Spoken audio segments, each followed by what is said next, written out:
P. Bam. Jhur. M. Do you eat raw vegetables? Hot. Man ka sngi. Yes, every day. Yes, every day. Man kapor katno P. Bam. Usually, how much you eat?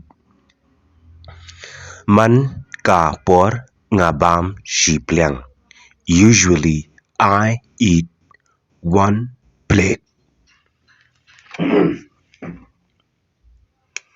Man kapor katno P. Bam. Usually, how much you eat? Man kapor nga bam shi pliang. Usually, I eat one plate. Takadaw P. Bha snido. That is why your skin is good. U jhur terso ro.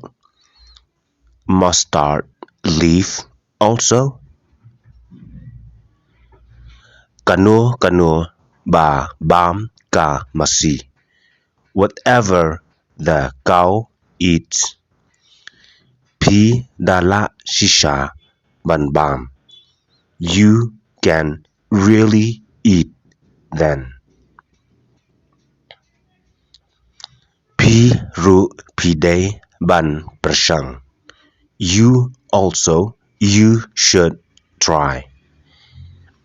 Ngatim ngam la.